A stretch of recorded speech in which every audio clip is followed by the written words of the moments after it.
semua informasi yang mereka sampaikan otomatis di BNNP DIY, BNN gitu. Jadi semua informasi mereka dapatkan, apa yang mereka ingin informasikan ke temennya otomatis dari kita.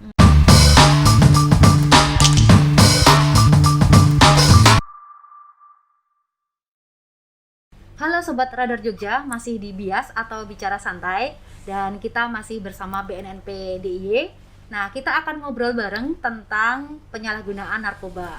Dan narkoba ini memang jadi salah satu momok yang sangat menakutkan sekali ya, terutama bagi generasi muda. Penyalahgunaan narkoba ini dapat membawa risiko yang besar terhadap kesehatan, jadi tidak hanya fisik saja tapi juga kesehatan mental gitu. Nah, kita akan ngobrol bersama narasumber kita dari BNNP DIY dan ada dari STAN juga. Apa kabar nih? Gimana kabarnya? Alhamdulillah baik, Mbak Reren. Oh, betul sekali apa yang dikatakan Mbak Reren tadi, bahwa narkoba itu sangat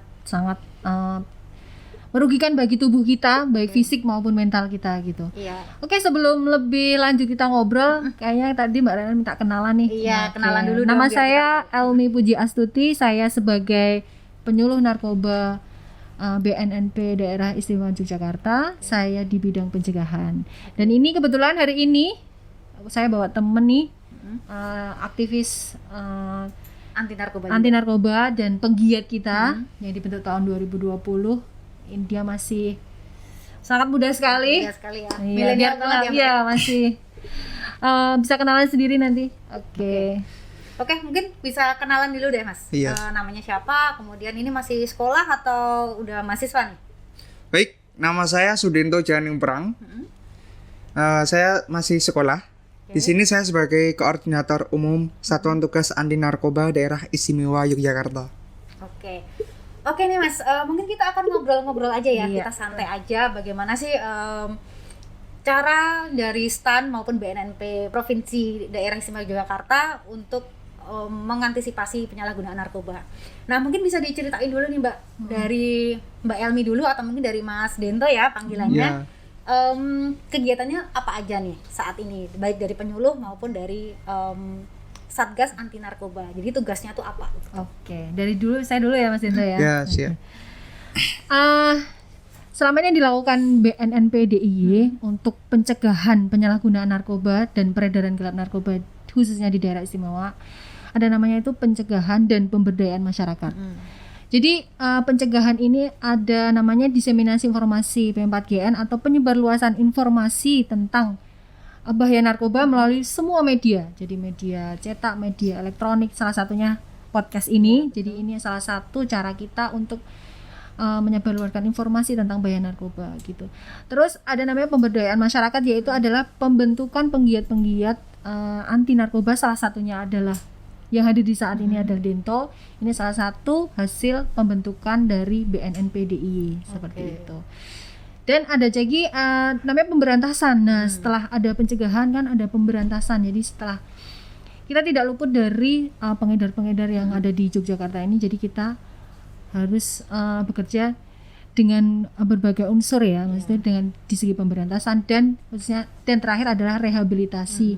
Rehabilitasi kita melakukan rehabilitasi maupun fisik maupun psikologis. Jadi melakukan rehabilitasi secara fisik maupun secara psikolog. Jadi secara mentalnya juga gitu. Oke, karena memang tadi ya bahaya narkoba tadi tidak, kalau udah kecanduan atau adiksi ini udah parah banget ya Mbak hitungannya ya. Sebenarnya kalau adiksi itu kan ada step-stepnya ya Mbak. Jadi dijelasin lebih panjang lagi, nanti nggak cukup nih waktunya di sini.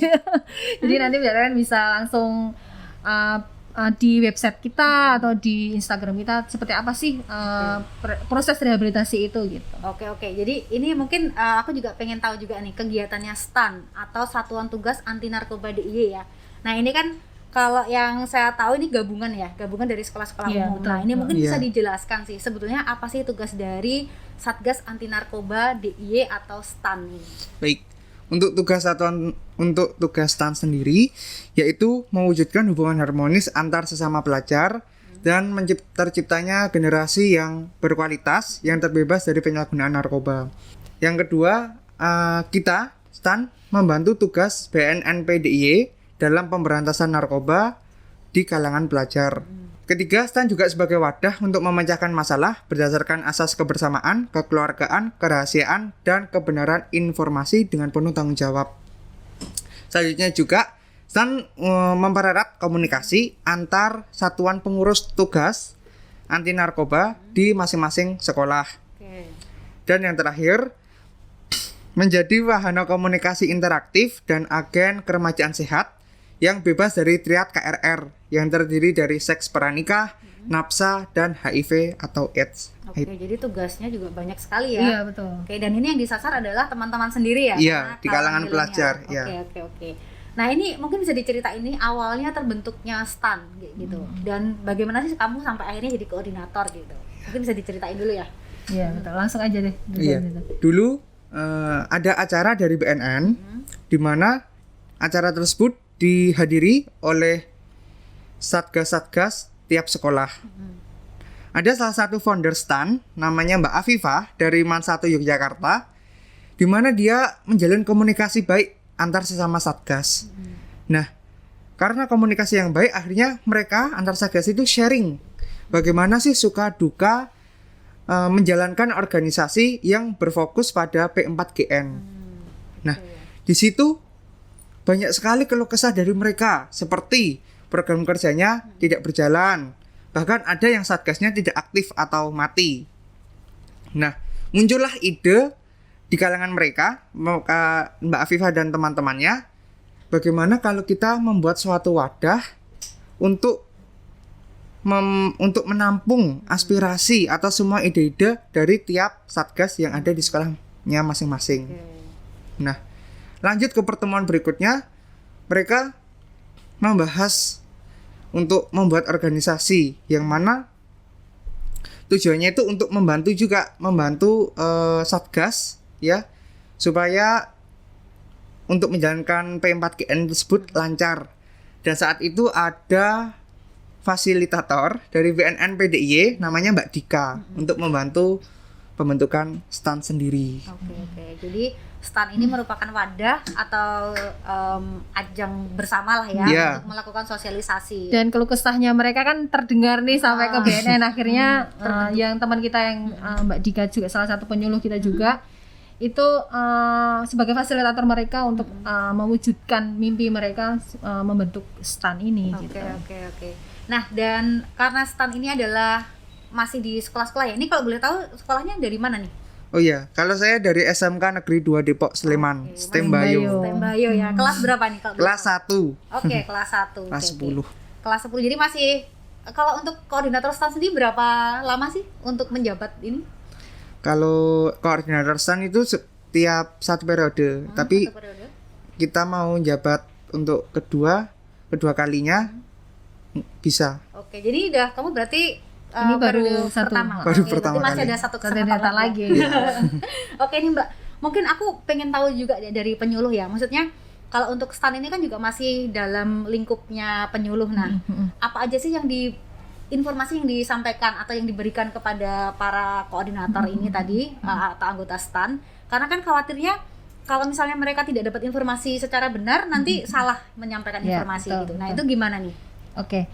Karena ini STAN ini dibentuk memang awalnya dari teman kita ya penyuluh tadi, terus otomatis kan mereka di bawah sebagai kepanjang tangannya BNN ya, kepanjang tangannya BNN untuk menyalurkan atau menginformasikan informasi P4GN atau penyuluhan, istilahnya penyuluhan di lingkungan mereka masing-masing. Jadi semua informasi yang mereka sampaikan otomatis di BNN PDIY, BNN gitu. Jadi semua informasi mereka dapatkan, apa yang mereka ingin informasikan ke temennya otomatis dari kita.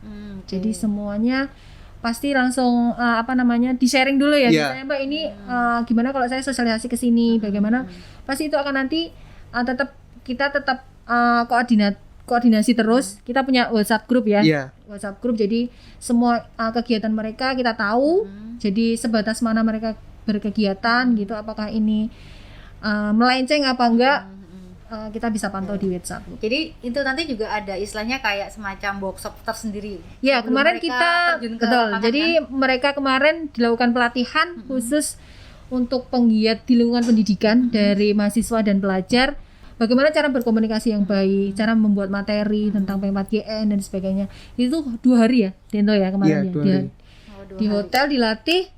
Jadi difasilitasi oleh BNN untuk mereka biar mantep nih, Iya. biar pede kalau keluar Iya. untuk menyelesaikan P4GN gitu. Oke. Jadi Karena anak-anak khawatirnya juga nanti pas sosialisasi ditanya sama peserta nggak nggak bisa tahu jawab kan? ya. Iya. Ya, Jadi kita bekali gimana mereka gitu ya? dengan berbagai macam materi, terus apalagi kemarin sudah dilatih 2 hari.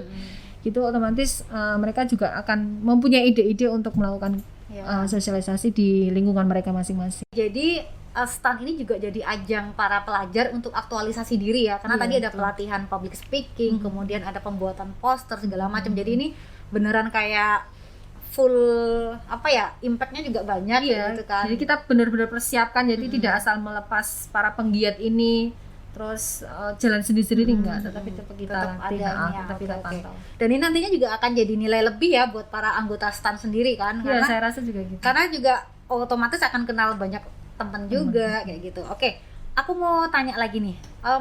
Ini kan sebelum COVID ya. Kalau sebelum COVID nih apa yang dilakukan dan setelahnya? Ini kan kalau COVID kan kita nggak bisa, misalnya kumpul bareng kita nggak bisa gitu kan. Terus sosialisasi yang biasanya mengundang banyak orang juga nggak bisa. Nah ini gimana nih para milenial ini melakukan sosialisasi secara virtual atau seperti apa gitu? Untuk sosialisasinya kami melakukan lewat media Instagram ya, dengan meng-share poster-poster mengenai COVID-19, video tentang ajakan tentang pemberian semangat kepada tenaga medis dalam penanganan COVID-19 ini, dan melalui WhatsApp. Biasanya melalui WhatsApp kita share-share tentang narkoba. Oke, kalau sebelum COVID nih apa yang dilakukan? Oke. Untuk sebelum COVID kami melakukan yang pertama rapat perdana, yang kedua pelantikan, yang ketiga kita ada rapat kerja, dan keempat kita danusan. Bagi kaum milenial anak SMA atau SMK biasanya nggak asing namanya danusan atau dana usaha. Oke. Danusan ya, soalnya kalau di Iya. tempatku dulu juga namanya dana usaha, nggak disingkat gitu. Oh, Jadi iya. dari saya aku. Sebenarnya kegiatan STAN ini sudah banyak Mbak Renen. Sebelum Dento sebagai koordinator utama itu 2 tahun itu sudah berbagai macam kegiatan yang sudah mereka lakukan, seperti pas Hani karena dulu belum ada pandemi itu melakukan kayak pemberian kegiatan di titik nol, terus pemberian bunga, coklat dan sebagainya itu mereka lakukan. Oke. Terus banyak sekali kegiatan yang sudah mereka lakukan sebenarnya. Jadi nanti Mas Dento lebih kreatif lagi untuk bagaimana nih zaman sekarang yang virtual ini ya, zaman Ya, pandemi karena kan gitu. milenial ya sekarang Yes. ya. Kalau zaman saya mungkin nggak akan ada Zoom meeting. Kalau nggak ada COVID juga nggak akan ada misalnya ya misalnya penyuluhan-penyuluhan tentang penggunaan masker itu juga masuk kan Iya, di masuk. di STAN. Oke. Nah, kalau ini aku yang penasaran nih, kalau untuk terutama untuk Dento ya. Kalau misalnya kamu menemukan atau ketemu teman saudara yang ternyata dia menggunakan narkoba gini. Nah, hal pertama apa yang nantinya akan dilakukan gitu? Hal yang pertama yang akan dilakukan bagi Satuan Tugas Anti Narkoba yaitu melaporkan ke pihak berwajib. Bagi saya dan teman-teman yang di kalangan sekolah, semisal menemui ada teman yang menjerat, kita laporkan ke sekolah. Untuk di lingkungan masyarakat kita melihat itu menggunakan narkoba, kita laporkan ke, mungkin kita nasihatin dulu, sama seperti sekolah kita nasihatin dulu. Misalnya kok tidak masih tetap menggunakan, baru kita melaporkan. Karena di sini kita tidak mempunyai kewenangan untuk menangkap dan lain sebagainya. Oke, jadi karena khawatirnya juga kalau misalnya kita nggak ngomongin dulu terus tiba-tiba kita lapor, nanti kita kayak kalau bahasa Jawanya tuh nyebutnya wadulan gitu ya. Iya. Khawatirnya nanti malah pertemanannya yang nggak berjalan lagi, kamu dimusuhin banyak orang Iya. kayak gitu. Jadi emang agak dilema gitu ya, Iya. terutama untuk di kalangan remaja sendiri ya. Iya, betul. Tapi kalau temen yang sudah pakai itu dan nggak bisa dibilangin, itu saya rasa tidak usah jadi teman lagi. Iya, Mbak. benar ya. Iya, jadi harus Mendingan pilih-pilih dihindari teman. aja. Iya, Oh, oke, betul, oke. betul. Kalau dari BNNP sendiri, kalau misalnya nantinya ini ada laporan gitu dari STAN, ini ada salah satu teman yang mungkin kena nih kayak gitu, atau baru coba-coba kayak gitu. Nah ini gimana nih dari BNNP untuk istilahnya solusinya seperti Oke. apa gitu? Kalau dari BNN sendiri, kalau ada yang melapor, otomatis kita akan tindak lanjuti langsung. Apakah itu nanti ke mana? Akan diproses hukum atau nanti tindak lanjut seperti apa. Tetapi pada dasarnya kalau di lingkungan sekolah biasanya sekolah itu akan melakukan deteksi dini. Deteksi dini itu dengan cara gimana? Caranya adalah dengan tes urin.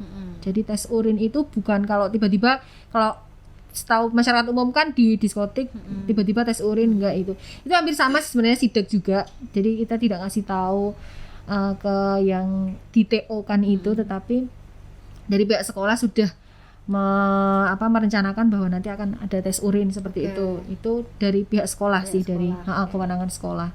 Tetapi kita juga akan mendeteksi apakah nanti itu kalau sudah positif, apakah sudah positif, positifnya seperti apa, apakah dia sebagai memang pengguna ataukah dia juga pengedar. Itu akan nanti ada proses namanya asesmen. Asesmen itu namanya nanti akan dipisah nih apakah dia pengguna ataukah pengedar seperti itu. Jadi nanti ada, itu masih panjang banget masih Mbak. panjang, Masih panjang itu prosesnya Oke. gitu. Oke, tadi ngomong-ngomong tentang sidak nih, Radar Jogja juga pernah disidak loh. Jadi kita semua tes urin, tes urin. Jadi pagi-pagi kalau nggak salah tahun lalu itu berarti berarti sudah sudah bebas narkoba semua nih ya. Insyaallah. Kita semua sidak kemarin, kita udah yang kayak aduh, khawatirnya kita apa nih gitu. Tapi memang harus gitu sih Mbak. Jadi kan kita nggak tahu ya, sama kayak COVID ini sekarang yang terjadi. Kita kan namanya OTG, orang tanpa gejala. Sama narkoba itu juga sekarang kan nggak kelihatan. Jadi dibuktikan dengan deteksi dini itu, rapid test sama dengan itu. Sama kayak ini kan beberapa belakangan ini kan juga ada nih salah satu artis yang kena narkoba juga, yang kalau misalnya kita lihat karirnya bagus, keluarganya juga bagus, tapi ternyata dia nggak lepas juga nih dari penyalahgunaan narkoba gitu. Jadi emang benar-benar narkoba ini bisa menyusup ke siapa aja. Iya, gitu karena kan dia masuknya diem-diem, jadi nggak pengumuman dong, assalamualaikum kan nggak mungkin ya. Jadi otomatis dari keluarga yang baik-baik, dari keluarga yang tidak mengenal usia, tidak mengenal siapapun dia, mau pejabat, mau artis, mau siapapun, kalau sudah terkena narkoba dia pasti akan kecanduan. Istilahnya kita harus hati-hati banget ya, kayak gitu. Jadi jangan sekali coba-coba ya. Jangan sekali coba-coba. Oke nih, Mbak, untuk hari ini kan tanggal 26 ada peringatan Hari Anti Narkotika Internasional ya. Nah, ini apa aja sih kegiatan yang sudah dilakukan, mungkin baik dari BNNP DIY maupun dari STAN sendiri gitu. Oke. Kalau dari BNNP DIY dari pusat sudah ada himbauan untuk memperingati Hari Anti Narkotika Internasional ini dengan Prahani, Hari Hani dan Pasca Hani. Jadi kalau Prahani kita melakukan kegiatan sosialisasi tentang bahaya penyalahgunaan narkoba di beberapa media. Semua media kita lakukan sosialisasi tersebut. Terus pas Hani kita melakukan upacara virtual. Jadi nanti ada meeting dengan presiden gitu. Terus pasca Haninya sama seperti itu, jadi pemasangan spanduk, umbul-umbul, baliho dan sebagainya kita lakukan. Dan kita juga menggandeng penggiat relawan kita, salah satunya adalah Dento ini, untuk melakukan kegiatan untuk memperingati hari tersebut. Bisa mungkin ceritakan Dento untuk kegiatannya apa aja? Baik, untuk kegiatan yang STAN lakukan bersama dengan universitas seperti UGM, UAD dan lain-lain yang tergabung, kami berkolaborasi untuk memperingati Hari Anti Narkotika Internasional pada hari ini, yaitu kemarin kita telah melaksanakan talk show melalui live Instagram dengan narasumber dari beberapa negara seperti India, Thailand maupun Belgia. Di situ kami membahas tentang narkotika dan P4GN dari sudut pandang internasional. Kedua, kami juga melakukan webinar dan workout from home bersama dengan tema menjaga imunitas dengan makan sehat, olahraga dan meditasi. Terus kita juga ada mini kompetisi desain poster dan hari ini kita melakukan webinar untuk memperingati Hari Anti Narkotika Internasional. Oke, jadi banyak banget ya kegiatannya. Oke, kalau ini nih untuk tema Hani tahun ini kan kalau nggak salah nih hidup 100% sadar, sehat, produktif dan bahagia gitu kan. Nah, menurut Mbak Elmi dan Mas Dento nih, tema ini juga dikaitkan dengan kehidupan zaman sekarang lah ya. Kalau Mas Dento mungkin ya remaja zaman sekarang ini seperti apa gitu. Betul sekali Mbak Reren. Jadi Hani tahun ini temanya adalah hidup 100%. Nah, ini yaitu sadar, sehat, produktif, dan bahagia. Apa sih artinya itu? Yaitu merupakan ajakan untuk menjadi pribadi yang lebih baik dan lebih maksimal di semua unsur kehidupan, baik fisik, mental, jasmani, rohani maupun dunia akhirat. Jadi dengan hidup tanpa narkoba, jadi sadar sepenuhnya 100% tanpa narkoba, sehat 100% tanpa narkoba, terus produktif 100% tanpa narkoba, dan bahagia dunia akhirat 100% tanpa narkoba. Oke, itu tagline yang sangat bagus. Sehat tanpa narkoba, produktif tanpa narkoba, sadar tanpa narkoba, dan bahagia tanpa narkoba. Oke, kalau dari Mas Denta sendiri gimana? Menurut saya itu temanya sangat relevan banget sama anak milenial zaman sekarang, apalagi di kondisi saat ini dengan adanya COVID-19, mereka semua pasti melakukan kegiatan-kegiatan yang positif. Tidak hanya olahraga, tapi ibadah mereka juga semakin rajin. Dengan melakukan kegiatan-kegiatan yang positif, saya yakin mereka tidak akan menggunakan namanya narkoba maupun rokok. Oke, siap. Nah, ini sebelum ke pertanyaan terakhir nih, aku pengen tahu aja nih dari Mas Dento gitu. Mungkin ada kayak semacam pesan khusus lah untuk sesama milenial gitu.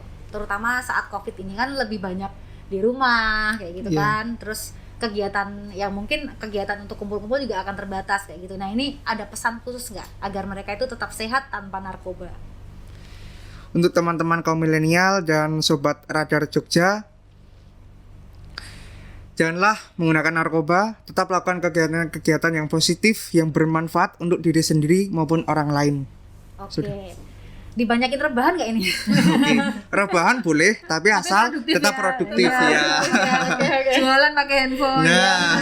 Produktif. Jadi tetap di rumah tapi tetap juga produktif ya. Oke.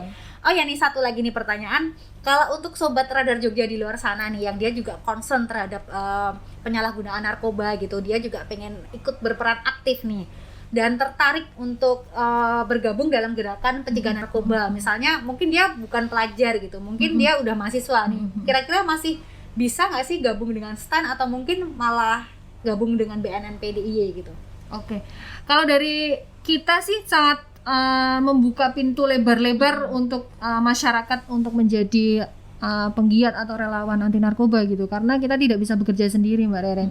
Jadi kirim aja semua ide-ide kreativitas teman-teman atau sobat radar semua, kirim proposal kalau ada kegiatan yang kira-kira kok ini bagus banget nih gitu. Akhirnya kok nggak ada yang mensupport, bisa kirim ke BNNP DIY proposal atau enggak langsung calling ke kita lewat DM atau lewat email dan sebagainya. Nanti kita akan bahas bareng-bareng gimana sih untuk kita biar tidak bekerja sendiri. Jadi kalau kamu punya ide jadi relawan, oke, nanti kita gabung bersama-sama, kita kerja bersama-sama. Karena peran masyarakat juga sangat dibutuhkan. Betul, ya. Itu pentingnya di situ. Oke. Ini informasi ini sangat bermanfaat banget nih, karena sebelum podcast ini saya juga nggak tahu nih sebetulnya ada duta anti narkoba nggak di DIY. Nah, ini ternyata ada stand yang dia mengkoordinatori semua satgas yang ada di tiap sekolah di 4 kabupaten dan satu kota. Oke, ini terima kasih sekali nih waktunya Mbak Elmi, Mas Dento sudah menyempatkan untuk ke studionya Radar Jogja. Terima kasih sekali, ini informasinya sangat bermanfaat dan semoga juga bermanfaat juga bagi sobat Radar Jogja di luar sana. Oke, demikian bias atau bicara santai bersama Ketua STAN dan penyuluh BNNP DIY. Bagi sobat Radar Jogja semua yang tetap penasaran nih, pengen tahu tugas-tugasnya seperti apa, kemudian kegiatan yang dilakukan oleh Satgas Anti Narkoba maupun BNNP DIY, bisa melihat di akun media sosial BNNP DIY. Ini ada banyak banget, mulai dari Instagram ada di @infobnn_prof_di Yogyakarta, kemudian di Facebook BNNP DIY, kemudian website di yogyakarta.bnn.go.id maupun di Twitter dengan akun @infobnn_prof_di Yogyakarta. Nah, atau bisa juga langsung ke kantor BNNP DIY di Jalan Brigjen Katamso, Keparaan, Mergangsan, Kota Jogja. Dan bisa juga sih kalau misalnya pengen tanya-tanya bisa call di call center mereka di 0274 38 5378 dan bisa kirim ke nomor WA mereka di nomor 0852 0080 0300. Dan kalau misalnya masih penasaran juga dengan stand itu apa, mungkin bisa cek di akun sosial media mereka. Di mana, Mas? Di Instagram @stand.dy digabung. @stand.dy. Oke, sekian dulu podcast untuk edisi kali ini. Kita akan berjumpa lagi di podcast selanjutnya. Bye. Bye.